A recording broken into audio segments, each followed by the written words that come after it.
Shalom! Welcome to this segment of Inspiration. Inspiration is again a segment of video that we look at. We're studying the book of Mesilat Yesharim, the Ramchal's classic work, middle of the 18th century, the 18th century, trying to understand exactly how to improve on ourselves. And we're up to the segment. I hope you clicked on the source sheet so you could follow along. And we are starting here with the words in the middle of the line here, or at the end of the line, I should say. Ela vaday tzrichen heim le'emtzayin lo tachbos leknos osam. V'lo yibatzru gam kein masidim lahem she'archiku min adam v'yichasru drachim harchik me'afsidehem.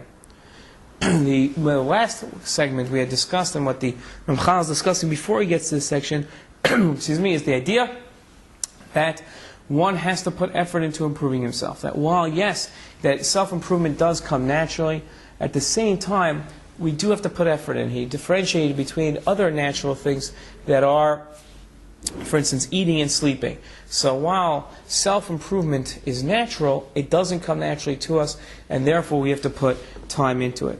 When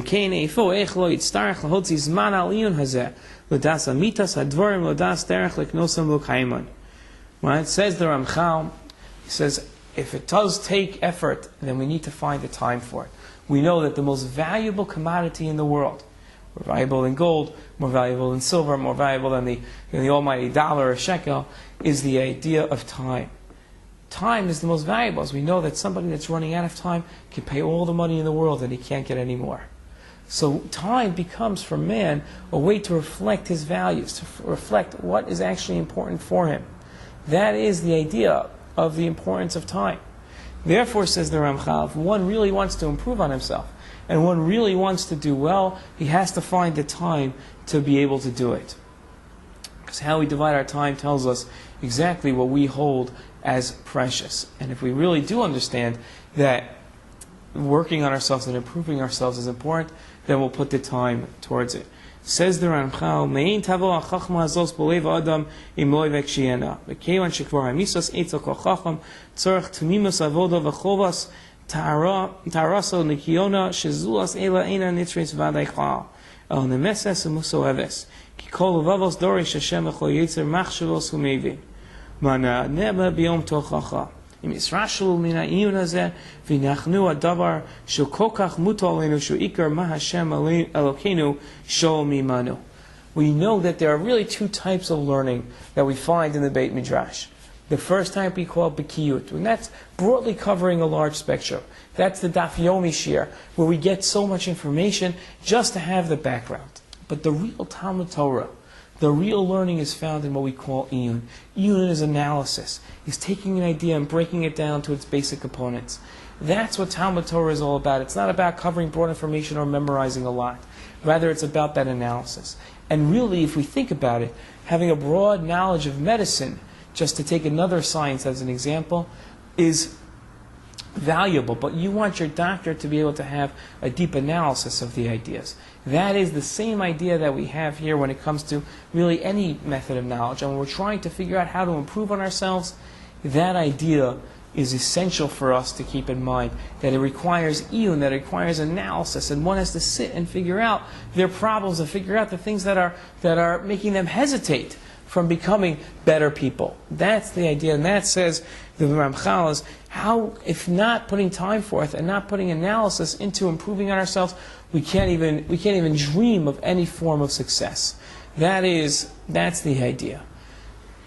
When the Ramchal goes on and he ends up our segment with, he says as follows: Hayitachin she'agia v'yamol sechlenu b'chakiros asher lo neschayvnu bam v'polpulim asher lo yitzei lanu shum pri mehem v'dinim asher inam shayachim lanu ma shechayv amanu levorainu chov rabba nazveu leherga v'nechenu lemitzos anashim lu'umdah. Okay, he says, can you imagine spending all that time in the Beit Midrash on issues of Tara, on issues of Karbanot that might not even be applicable to us? And not that that's not important. Ramchal's not making light of it. But saying that at the same time ignoring what's so important to self-improvement. The inspirational idea for today, as we quickly run out of time, is the Ramchal's point that one has to truly analyze what's holding them back from improving, what's causing them the lack that they experience, and really to work hard on ourselves to do better and analyze and spend the time on improving ourselves. Shalom. Shalom, welcome to this segment of Inspiration, where we are studying the work of Mesilat Yesharim, the Ramchal's classic work, and what we're really examining is the idea that we began last week of analyzing and analysis, and not just simply taking self-improvement as something that comes naturally, but spending the time and the effort on figuring out what's holding us back and what will help us in improving ourselves and improving our character. That is the idea. And let's go on. I hope you clicked on the source sheet so you can follow along with us. Imloni stalku, we have at the top of the line the second word, Imloni stalkalnu, V'lo ainu mahi hayir hamiti tumana feha ech nikon ech nimlait min haheva ha'olomi hameshkachech l'sav b'libeinu ha'lo sishkach v'silecha v'alpi sheyadanu chovasa ha'ava kamochin im lo nishtadel likbo l'sav b'leveinu b'koach kol entzayim hamigiyim l'sanu l'zeh ech nimtzau banu mein yavo hadveikus v'talfus b'nafshasenu imo yisbarach v'im taraso im lo naseh El Dulaso, El Ramoso, Shel Yoli Bilibin Hadvekas Hazeh. Says the Ramchal, a lot there. The Ramchal says, how can we develop proper love and awe of God if we don't spend the time, if we don't work hard on it, if we don't really try very hard to set it in our hearts? Awe of God and love of God both stem from an understanding of God. And that then ignites our emotions. It spirits us up. It encourages us. It inspires us to work even harder and harder once we have that proper ava and yira. But just as we know in anything in life, I don't develop awe and respect or love of anything unless I really spend time in delving into what it is. So how could it be that I'll expect just to be simply spending time doing all of life's various activities and not actually work on ava and not